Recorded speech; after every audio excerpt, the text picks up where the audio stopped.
¿Qué le viene a la mente? ¿Qué creen que es patología?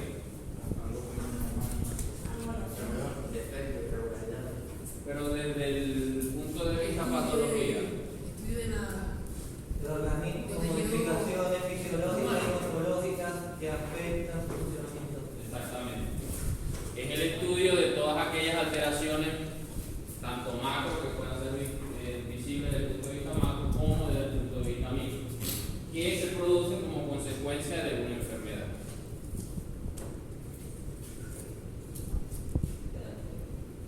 Entonces, si vemos el origen de la palabra anatomía patológica, vemos que viene del griego átomos o disecar, porque sabemos que vamos a observar lesiones en diferentes tejidos, en diferentes zonas, obviamente donde se presente la lesión. Patos de enfermedad y logos de estudio. Entonces, si tratáramos de unir esas tres palabras,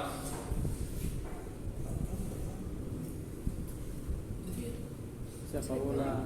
No, ahí está, si tratáramos entonces de unir esas tres palabras, diríamos que es entonces el estudio de todas aquellas alteraciones morfológicas o microscópicas que dan como consecuencia una enfermedad, que es lo que clínicamente ustedes como médicos van a observar.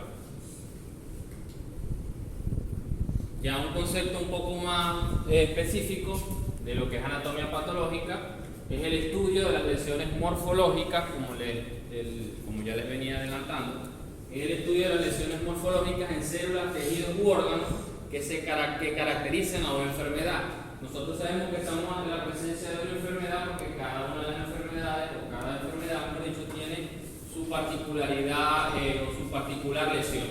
No es lo mismo, por ejemplo, las lesiones observadas en una hepatitis que las lesiones observadas, por ejemplo, no sé, en una neumonía, por ejemplo.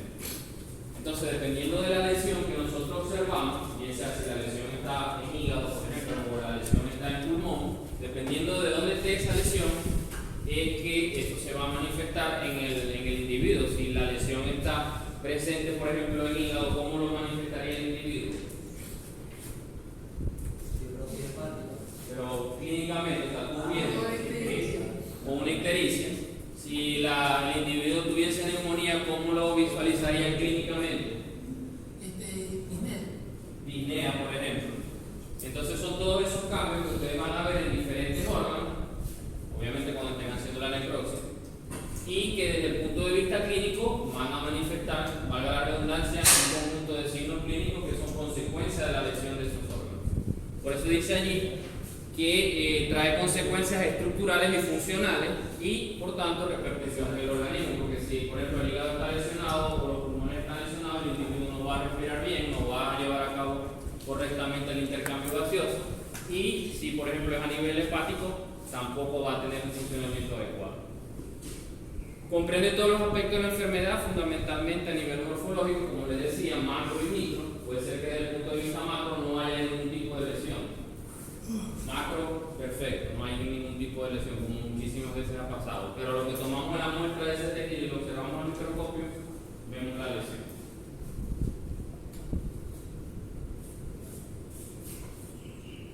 Otra de los conceptos de anatomía patológica, rama de la patología que comprende el estudio de las alteraciones anatómicas, histológicas y citológicas.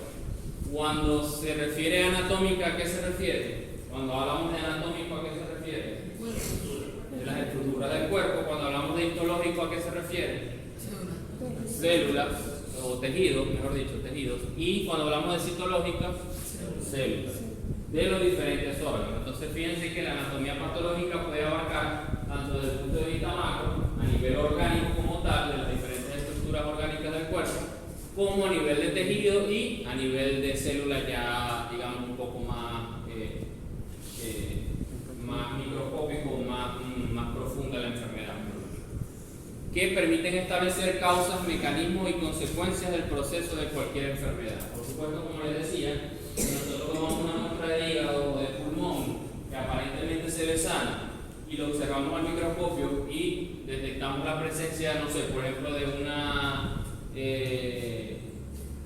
hepatopatía tóxica, probablemente desde el punto de vista macro no veamos nada, pero desde el punto de vista micro sí vamos a ver un conjunto de lesiones que son las que están provocando esa falla en el funcionamiento hepático del individuo y que clínicamente ustedes lo van a manifestar porque el individuo presenta una coloración amarillenta en su glucosa.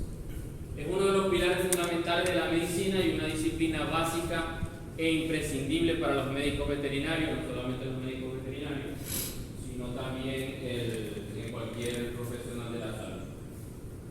La ventaja de la anatomía patológica con respecto a cualquier otra rama de la medicina veterinaria o de la medicina es que la anatomía patológica tiene la ventaja de poder observar directamente en los diferentes órganos o en las diferentes células o tejidos, cosa que sí se puede, pero un poco más complicada en el caso de la clínica. Entonces, se dice siempre que el patólogo o la anatomía patológica siempre es la que va a tener la última palabra, es la que va a confirmar o por el contrario a rechazar el diagnóstico que viene de la clínica. Y muchas veces pasa, cuando nos hemos realizado necropsia, nos llega la historia clínica y dice que probablemente, o que mejor dicho, de acuerdo a los signos clínicos y a los estudios realizados, el paciente murió por un parvovirus, por darle un ejemplo.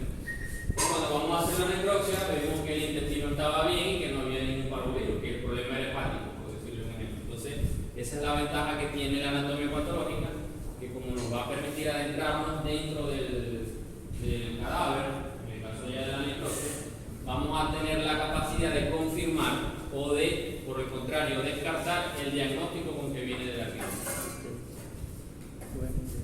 La anatomía patológica se va a dividir en dos ramas, que es la patología general, que es la que van a ver todos ustedes.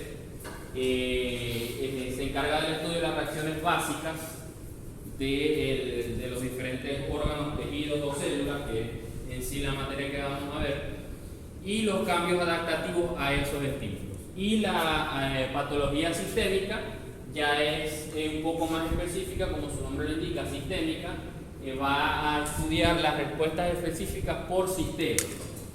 Y de igual manera también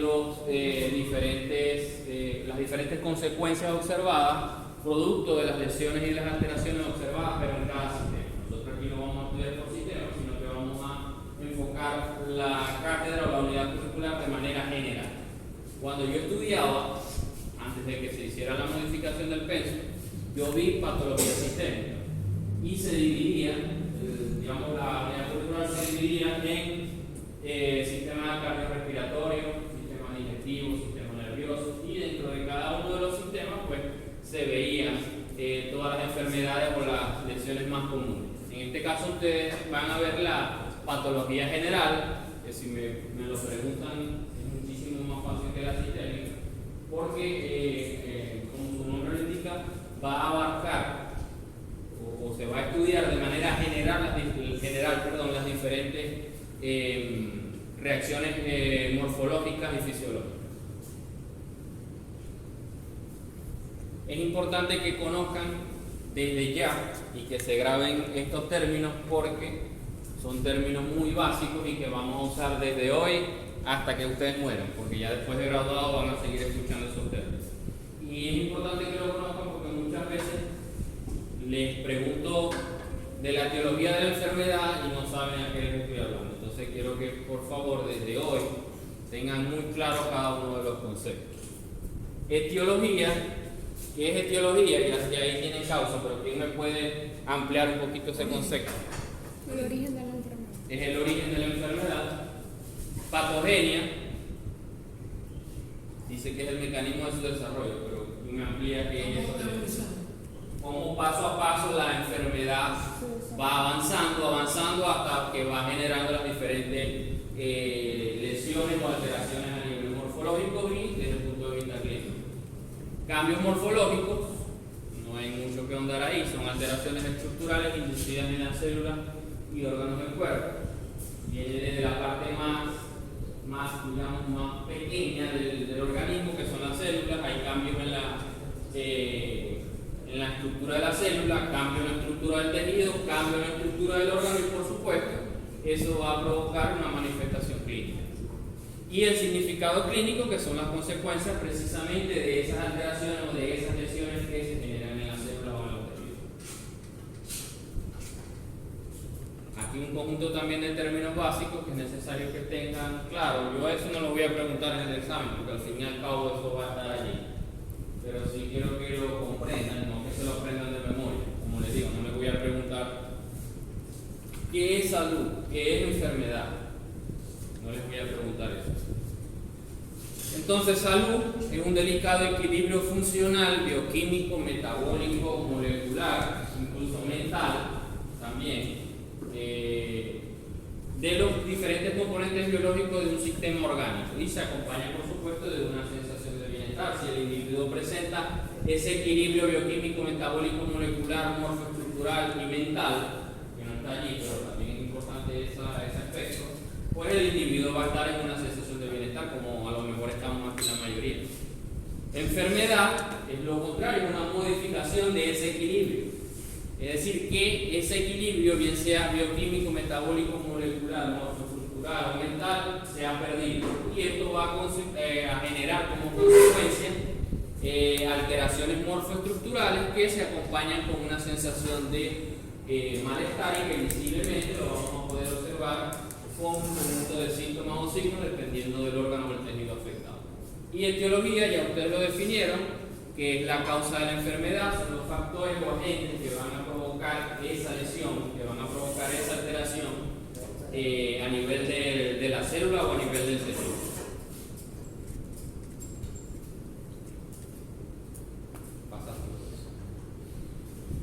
Patogénesis también lo adelantaron por acá, mecanismo mediante el cual ese agente patógeno, que es el que va a desencadenar la enfermedad, se va desarrollando, se va generando, provocando una lesión o enfermedad. Alteración se refiere a cambios morbosos, desviación de la normalidad funcional, cuando un órgano deja de funcionar de manera, digamos, normal, como venía funcionando, que hay una desviación de ese funcionamiento normal, entonces ya hablamos de alteración y se debe a una o es producto o es consecuencia de la acción de un agente patógeno. Lesión se refiere a cambios morfológicos de una célula o tejido como consecuencia también de esos agentes patógenos. Puede ser primaria, secundaria o cadavérica. Si les pregunto cuál es la diferencia entre lesión y alteración, yo me diría que uno es el carácter funcional y el otro es los caracteres de los agentes patógenos, o no sé, o la acción de los agentes patógenos. la alteración es de carácter funcional. O sea, cuando se altera la función de un sistema, de un órgano, de un tejido, que está alterada su funcionalidad, hablamos de alteración. Mientras que en el caso de lesión, ¿a qué se refiere? La morfología, la forma de A la morfología, exactamente. Alteración en la morfología de la célula, del tejido y del órgano. Esa es la diferencia. En cuanto, o mejor dicho, desde el punto de vista conceptual. Signos clínicos se refiere a cualquier evidencia de enfermedad que puede determinarse de manera objetiva, es decir, que se va a observar, que estamos seguros de que esa alteración o esa evidencia está ocurriendo porque la estamos observando. Por ejemplo, cojera, salivación, aumento de los esfuerzos respiratorios. ¿Y me puede dar otro ejemplo de un signo clínico? hipertermia. ¿Cómo sabe que tiene hipertermia? Fiebre. ¿Cómo sabe que tiene fiebre? Tomar la temperatura. Pero entonces no es objetivo porque no lo estáis viendo directamente, tenéis que hacer uso de un termómetro. Petequia. Letargia, anorexia si tenéis seguimiento de Desnutrición. nutrición. Recuerden entonces que los signos clínicos solo se observan en un individuo vivo. No vamos a decir que un cadáver manifiesta algún signo clínico, como un cadáver tiene fiebre, como un cadáver tiene cojera. Se dice en tal caso que durante su vida manifestó cojera, durante su vida manifestó salivación, durante su vida manifestó disnea. Y síntomas clínicos es la evidencia funcional de la enfermedad que se puede determinar de manera subjetiva por el paciente. Es decir, en el caso del signo clínico es el paciente el que dice el padecimiento que tiene. Por ejemplo, el paciente le puede decir: tengo un dolor al caminar, o cuando inspiro siento dolor torácico, o tengo dolor abdominal, o por ejemplo tengo malestar. Entonces esa es la diferencia principal entre signo y signo. ¿Qué término se utiliza entonces más en medicina veterinaria? Signo clínico. Signo clínico, porque el animal no nos va a decir me duele aquí, me duele allá. Como son o como requerimos que sean o evaluamos al animal de manera objetiva, hablamos en medicina veterinaria siempre de signos clínicos. En el caso de la medicina humana sí hablan de síntomas clínicos porque existe esa conversación entre el paciente y el médico. El pronóstico se refiere a los resultados de una enfermedad en una persona viva. Eso lo va a calcular el clínico de acuerdo a qué tan afectado esté un órgano o a qué tan afectado esté un sistema. Y por supuesto él va a determinar si el pronóstico es bueno, es malo, es reservado, dependiendo de la lesión que esté o de la gravedad de la lesión que esté afectando.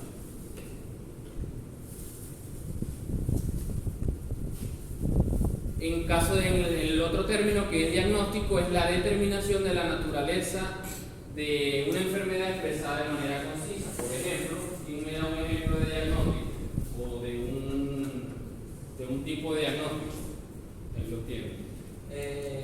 Olemos la diarrea de un perro según mi estado. Este es un diagnóstico subjetivo. Presuntivo, exactamente. Y es un diagnóstico anatómico morfológico, porque estás viendo de dónde viene la enfermedad o la Si lesión. a veces se considera una parte del cuerpo, sería anatómico, pero creo que es morfológico porque está esperando el funcionamiento digestivo. Sí, pero exacto. Sí, tenéis razón. Está afectado si hay si hay diarrea, de dónde vienen las heces y viene del intestino. O sea que inequívocamente el problema viene del sistema gastrointestinal. Entonces tenemos un diagnóstico anatómico morfológico, se basa en la ubicación y en la naturaleza de la lesión. Por ejemplo, en la enteritis hemorrágica, nosotros vemos a un animal que con heces sanguinolentas y ya vamos a saber que la lesión viene de alguna parte de su sistema gastrointestinal. En este caso ponen una enteritis hemorrágica, que es lo más probable. Diagnóstico etiológico se realiza sobre la causa, es decir, cuando tenemos la certeza y hemos observado el agente causal de la enfermedad. Por ejemplo, hacemos una hematología y vemos microfilaria, no hay pelo. Estamos viendo cuál es el causante de la enfermedad. Y es un diagnóstico etiológico porque sabemos a ciencia cierta qué es lo que está provocando la enfermedad. Igualmente, cuando se hacen frotis sanguíneo y se observa a nivel del frotis sanguíneo, no sé, una babesia, se observa una erlicha o un anaplasma, ahí estamos conscientes y estamos observando cuál es el agente etiológico que está causando la enfermedad. En ese caso hablamos de un diagnóstico de tipo etiológico. El diagnóstico definitivo se hace sobre la base de la entidad de la enfermedad específica, muy parecido al etiológico. Si tenemos la certeza y estamos observando, por ejemplo, en el caso del moquillo canino, vemos esos cuerpos de inclusión, no hay más nada que buscar. Estamos viendo también el agente causal y es el desencadenante de la enfermedad. El diagnóstico clínico se hace sobre la base de los signos clínicos observados en el animal vivo. Y es lo que les decía en las láminas anteriores de la anatomía patológica. El anatomopatólogo va a estar en capacidad de determinar si ese diagnóstico clínico que viene, para la redundancia, que viene de la clínica es correcto o no. Al hacer una necropsia, al hacer una evaluación más profunda, vamos a estar en capacidad de determinar si ese diagnóstico como que viene de la clínica es correcto o estaba errado. Lesión patognomónica es una lesión típica, exclusiva y característica de una enfermedad. Cuando hablamos de lesión patognomónica es una enfermedad que solamente, es una lesión que solamente está presente en una enfermedad. Y al ver esa lesión nosotros automáticamente vamos y que no es producida por otro agente. O sea, vemos esa lesión, al ver esa lesión, automáticamente decimos que esta lesión fue provocada por X agente que desencadenó esta enfermedad y no va a provocar ninguna otra enfermedad. ¿Quién me da un ejemplo de una lesión patognomónica? Por ejemplo, tenemos aquí un hígado y vemos con una hoja, esa es una posible lesión. Cuando, ¿cómo? El TBT, esa lesión característica y por la ubicación del mismo, además que se hacen preguntas clínicas, si por ejemplo el animal tiene hábitos callejeros y todo lo demás, que nos van a decir, nos van a confirmar que sí que se trata de un TBT.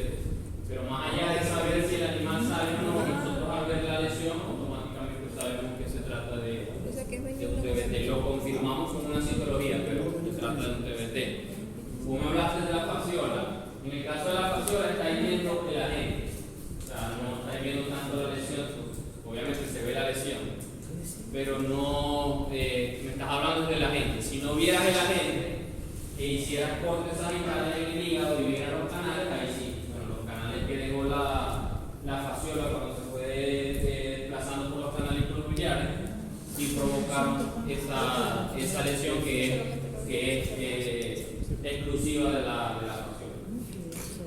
Disposición o predisposición es el estado del animal en el cual se encuentra favorecida la acción de diversos agentes patógenos. Por ejemplo, enfermedades cardíacas predisponen alteraciones del sistema respiratorio por, digamos, esa relación que es obvia que existe entre corazón y pulmón en el intercambio gaseoso.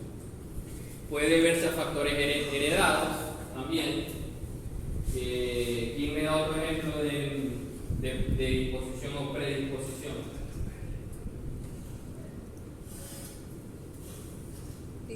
Profe, por ejemplo, en los bulldogs, los problemas de paladar herido y de paladar blando. Exactamente. Ese es un ejemplo. Son animales que están predispuestos a sufrir de ese tipo de alteración por su conformación. Otro ejemplo, que hay muchísimos. ¿Cómo? Displasia de cadera, el pastor alemán, el de retriever. Problemas respiratorios en el bulldog, en general en la raza braquicefálica. Predisposición, por ejemplo, a padecer de parvovirus en Rottweiler, no en Rottweiler, o en animales de pelo negro, Rottweiler, Doberman. Ya es una predisposición genética de la enfermedad, o de padecer la enfermedad.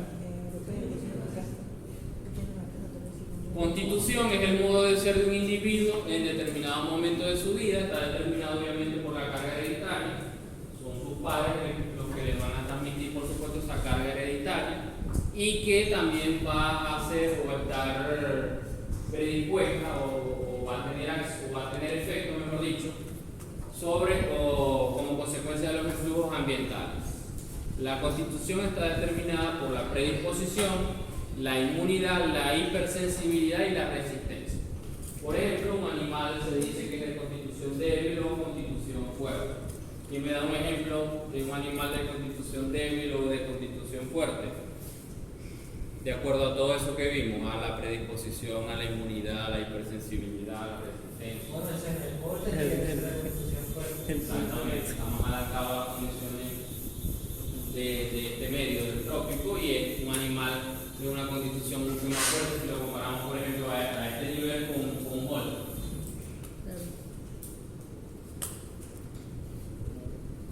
Tuberculosis en cabra es otro ejemplo de una lesión patognomónica. Cuando vamos a mataderos, probablemente veamos, que no es muy común aquí en esta zona, pero en el sur del lago sí es el pan de cada día. Pero si llegásemos a ver esta lesión en pulmón, como se ve acá,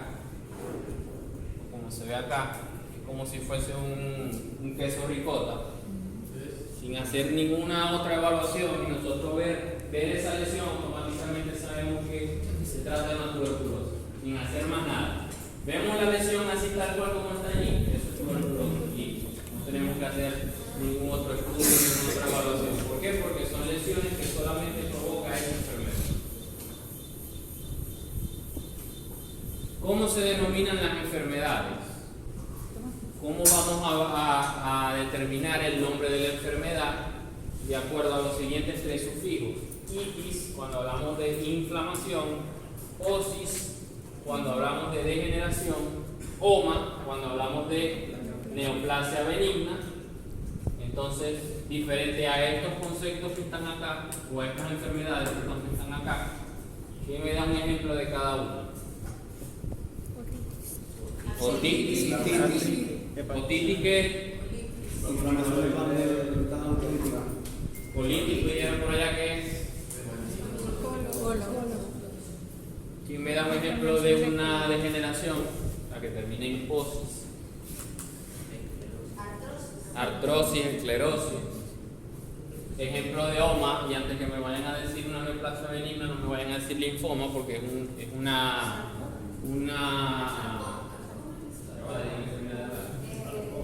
no me vayan a decir ni linfoma ni sarcoma, porque son alteraciones de la regla. Todo lo demás que termine en oma sí, pero linfoma y sarcoma no son benignos. Un lipoma. ¿Qué es un lipoma? Un tumor benigno de grasa. Ahí no hay. Buenos días. ¿Cómo está?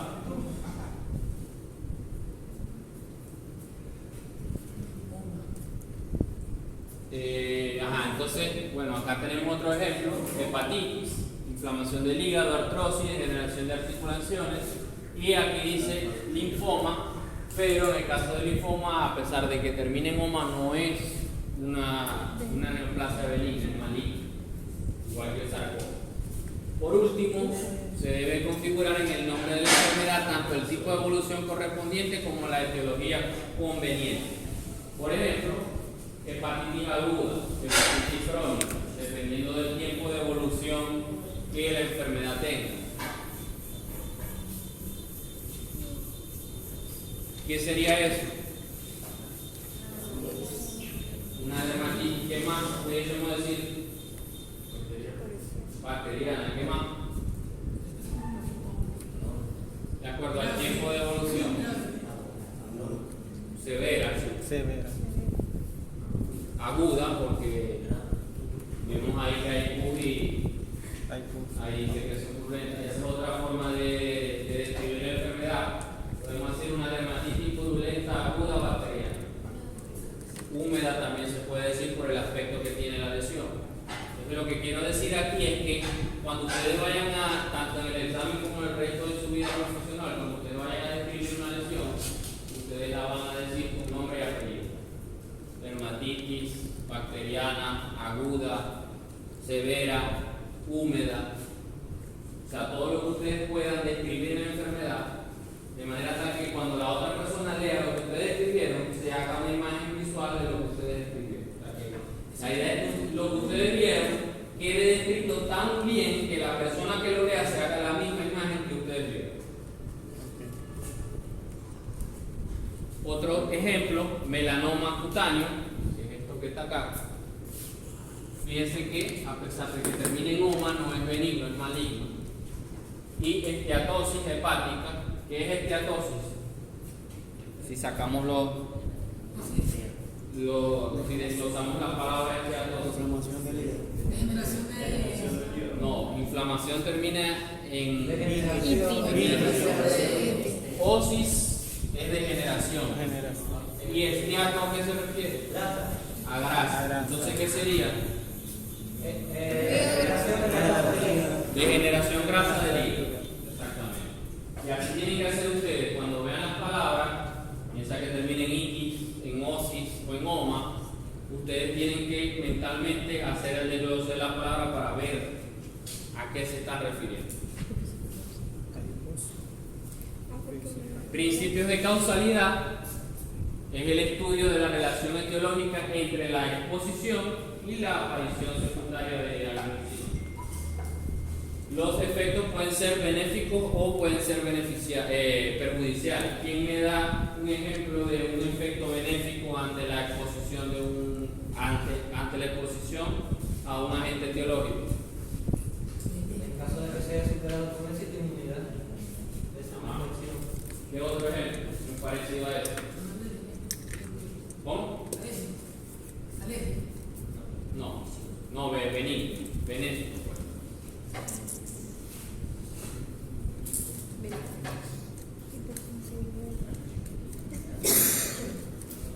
Una vacuna, por ejemplo, se está colocando en el individuo un agente etiológico obviamente modificado, pero esa exposición ante ese agente etiológico va a tener efectos beneficiosos en el individuo.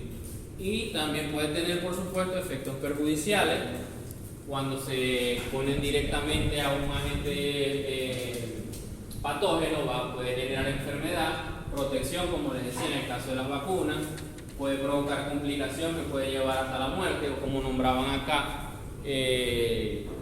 cuando el individuo está expuesto a un agente patógeno, pero sobrepasa la enfermedad y crea resistencia o crea anticuerpos contra ese individuo, en ese caso hay curación, y modificación de la estructura y función cuando ese agente etiológico o agente patológico provocó lesión en algún sistema o en algún tejido del individuo. Dentro de las causas de enfermedad vamos a hablar de dos tipos, que son causas intrínsecas o endógenas y causas extrínsecas o exógenas.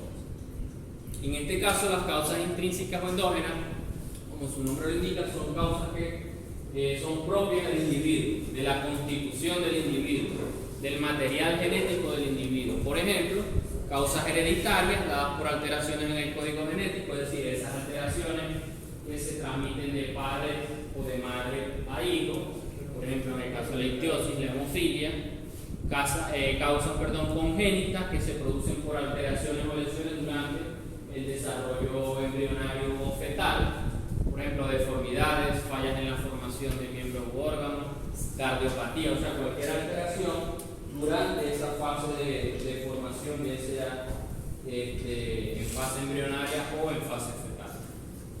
Bien. Este es un ejemplo de ictiosis, es una alteración genética que tiene la capacidad de ser transmitida de los padres a los hijos y que genera esa piel así como la ven allí, como reseca, como cartonada. ¿Ah? ¿Parece que? Sí, entonces fíjense que es un animal pequeño porque obviamente no va a durar mucho. Sí, tiene. Bueno, en ese caso por la foto no, a lo mejor lo sacaron, qué sé yo, pero la principal alteración es que toda la piel se va a observar así como con esas zonas escamosas, como si tuviera barro. Ictiosis es la enfermedad, no, en este caso está buena la acotación. En este caso, a pesar de que termine en osis, no estamos hablando de degeneración, sino que así se llama la enfermedad. Es como, por ejemplo, tripanosomiasis. A pesar de que termina, o tripanosomiasis, perdón. A pesar de que termina en osis, no es degeneración, es una enfermedad. Y así hay varios conceptos que a pesar de que terminan en osis, no se refiere a enfermedad. No se refiere a una degeneración, sino que es el nombre que tiene la enfermedad. Otra de las causas intrínsecas, causas metabólicas por alteraciones del metabolismo, bien sea desde el nacimiento o a medida que el individuo se fue desarrollando. Por ejemplo, la diabetes es la más común. Causas inmunológicas por formación deficiente del sistema inmune. Fallas en la respuesta inmune del individuo, como por ejemplo alergias. Ciertos individuos que son alérgicos a específicos alérgenos específicos. Anóxicas por fallas en el suministro de oxígeno a los tejidos y células. ¿Quién me da un ejemplo de una causa anóxica? Cuando hay escasez de hemoglobina. En el caso de la hipoxia, en el caso de la falla o mejor dicho, de la disminución de la hemoglobina, no hablamos de anóxico, porque ya hay oxígeno, que hay poco, hablamos de hipoxia. En el caso de anoxia decimos que el suministro de oxígeno es cero, que es lo que quiere decir el prefijo A. Hipo cuando está baja, si fuera hipóxico. A es que no hay oxígeno. ¿Y cuando no hay oxígeno? Pero ¿qué pasa cuando un fallo cardíaco, un infarto? Eso va por completo a bloquear el suministro de sangre y obviamente de oxígeno. ¿Qué factores pueden modificar esas causas intrínsecas? La especie, ya lo veníamos hablando, enfermedades que solamente afectan a determinadas especies. Por ejemplo, el cólera porcino nada más le va a dar a los cerdos, no le va a dar a otra especie. El moquillo canino solamente le va a dar al perro, no le va a dar a otra especie. La panleukopenia felina nada más le va a dar al gato, no le va a dar a otra especie. La raza y el tipo, ya también lo veníamos adelantando, enfermedades que afectan preferiblemente a determinadas razas de animales, y por ahí hablan de la displasia de cadera, en pastor alemán, en golden. ¿Qué otro ejemplo de raza y tipo? Ya lo dije. ¿Cómo? Logra que se acabe con Parvovirus en Rottweiler, ya eso esto lo vamos a ver más adelante. Los brachiocefálicos y los problemas respiratorios. el buque creo que tiene uno a la vaina sanguínea por factor de Familia, predisposición familiar a sufrir de ciertas enfermedades por factores hereditarios, como se transmite de generación en generación y de generación en generación, pues se va a ver la enfermedad va a seguir avanzando a medida que se corte la línea. Edad de ciertas enfermedades que se presentan en edades específicas, por ejemplo el parvovirus solamente se va a presentar en cachorros, no se va a presentar en animales adultos. Afecciones respiratorias y diarreas en recién nacidos son más comunes. Observar una neumonía, por ejemplo, una diarrea en un recién nacido que en un individuo de mayor edad. La vejez es el factor de predisposición para el cáncer, de igual manera. Es más común observar un tumor o algún cáncer en un individuo de mayor edad que en unos jóvenes. No quiere decir que a los jóvenes no les da cáncer o que no desarrollen tumores. Por supuesto que lo desarrollan, pero es más común observarlo en un animal o en un individuo que tenga mayor edad. El sexo, enfermedades que son específicas del sexo, por ejemplo, desórdenes hormonales que son más frecuentes en la hembra, el cáncer de mama, que no es exclusivo de la mujer o de la hembra, mejor dicho. El cáncer de mama también puede afectar al hombre. Recuerden que los hombres también tienen mamas, pero no están desarrolladas como en la mujer o en la hembra. Pero por supuesto es mucho más común que desarrolle un cáncer de mama una mujer o una hembra que un macho. la biómetra sería un ejemplo perfecto. La biómetra, exacto, ¿no? Obviamente no la va a desarrollar un macho. El color, animales de piel clara tienen mayor riesgo a sufrir de enfermedades de la piel, fotosensibilidad, cáncer. Lo que les decía del color del pelaje en perros, perros de color de pelo negro, por ejemplo, Rottweiler o el Doberman son más propensos a contraer parvovirus que el resto de las otras razas. Resistencia, adecuación a procesos defensivos del organismo frente a procesos patógenos. Esto tiene que ver también a las características del individuo. Por ejemplo, un individuo bien alimentado, bien desarrollado, que no fue privado de ningún nutriente durante el desarrollo de su vida, va a tener una mejor reacción ante un agente patógeno que un individuo que haya pasado hambre o que no, por ejemplo, no haya recibido los nutrientes adecuados durante su desarrollo. Por lo tanto, este va a tener una mayor capacidad a resistir, a combatir a un agente patógeno que aquellos que no. Inmunidad se refiere a la capacidad de resistir o eliminar agentes nocivos mediante una respuesta inmune. Esta respuesta inmune puede ser activa, en este caso, cuando hay un contacto previo con agentes patógenos y se caracteriza por la formación del anticuerpo.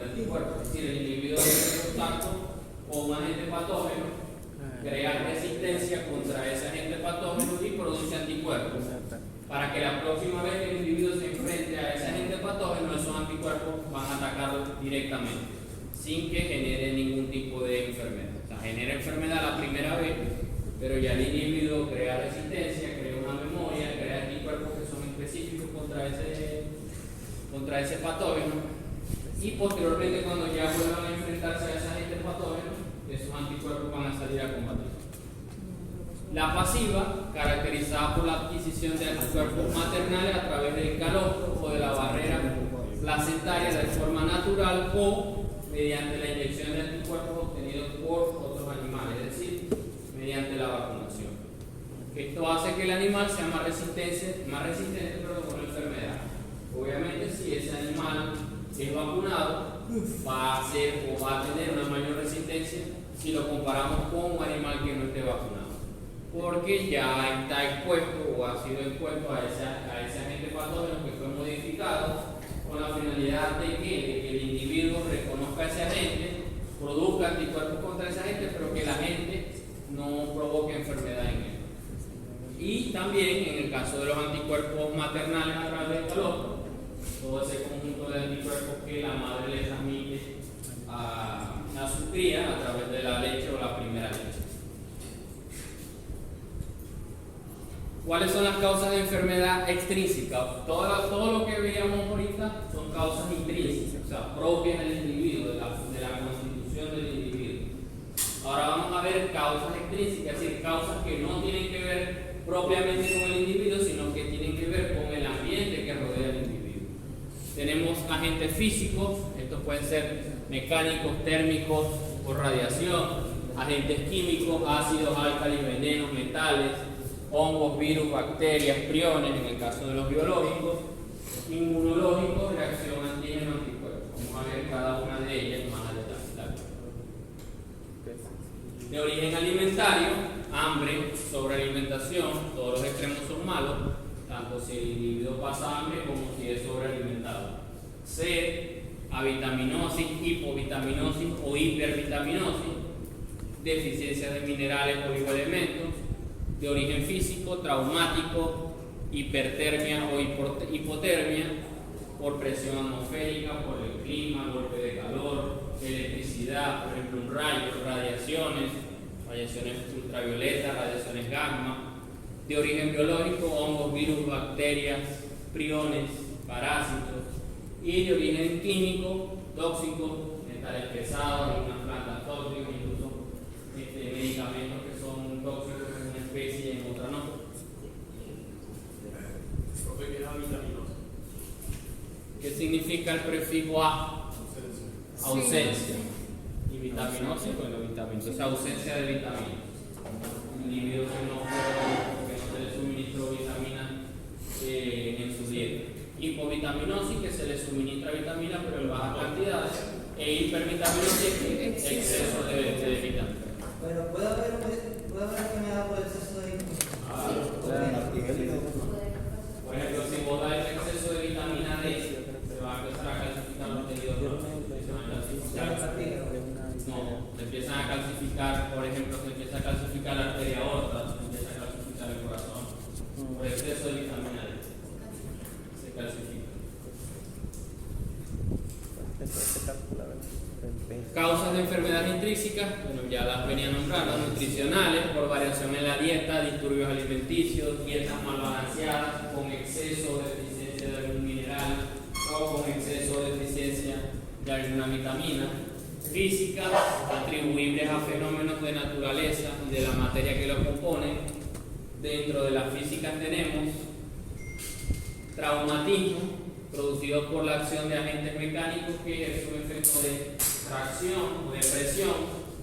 Estos pueden ser heridas, que son discontinuidades de órganos por elementos cortantes, es decir, un corte que genere una discontinuidad del tejido, en ese caso hablamos de heridas, desgarros o laceraciones, cuando hay un excesivo estiramiento y se vence esa elasticidad y debido a la fuerza aplicada por estirar, se rompe.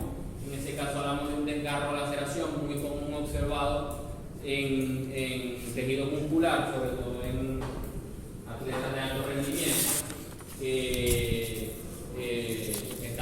sometidos a una actividad física bastante extenuante y a veces llevan ese tejido muscular a un excesivo estiramiento que puede provocar su desgarro o laceración. Fractura, que es la discontinuidad o ruptura de órganos puros, también puede aplicarse en órganos parenquimatosos voluminosos. O sea, no solamente vamos a hablar de fractura ósea, sino que podemos hablar de fractura de un órgano. ¿Quién me da un ejemplo de fractura de un órgano? Que no sea el hueso. ¿Tiene hueso? No, el pene en el perro, pero el hueso, al fin y al cabo, es fractura. Una ruptura de ligamento cruzado, por ejemplo. En ese caso es un desgarro, una laceración. Hablamos de un órgano voluminoso. Obstrucción intestinal. No. Se desgarra. Otra pista. Un órgano abdominal. No. Es un órgano voluminoso abdominal, digestivo. No, tampoco. El vaso, puede ser el vaso, se puede fracturar, el hígado se puede fracturar. No, la vesícula del huevo. Ahorita vamos a ver qué va. Ahorita vemos qué pasa en órganos huevos. Pero en órganos puros, por ejemplo, el hígado, el vaso, que son órganos voluminosos, que son órganos parenquimatosos, que son macizos, ahí podemos hablar de fractura. Y por supuesto, en el caso de los huesos, que es lo más común. En el caso de desgarro o laceración es por un estiramiento excesivo. No, ahí no pasa nada, ahí no puede ir. Ahí no puede hacer nada. Ahí tenéis que entrar en cicatrices y quiere la cicatriz. Y dependiendo del órgano, si es el hígado, pues se va a regenerar, no hay problema. Si es el vaso, hay que sacarlo, porque se va a sacar. Puede haber una no, el hígado no pasa nada. O sea, no pasa nada, no se pasa, obviamente, pero como el hígado tiene la capacidad de regenerarse, vuelve otra vez a, digamos, a sellarse.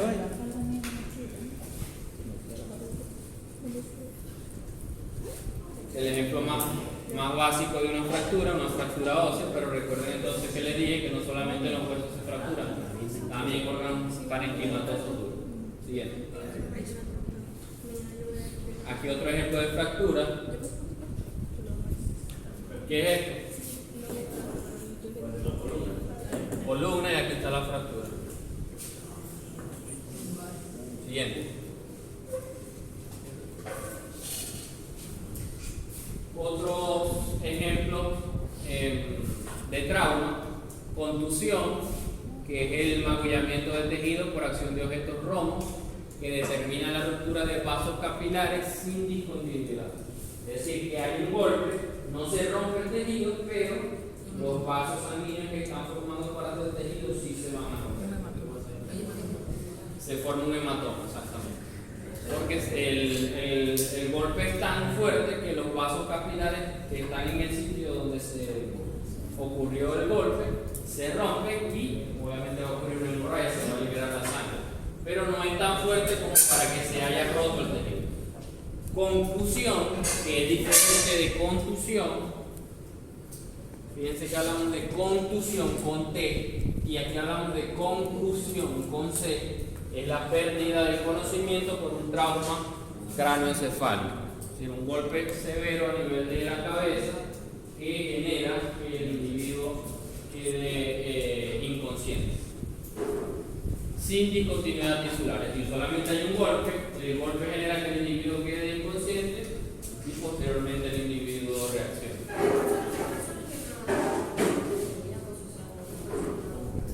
Sí, claro, porque el golpe, o sea,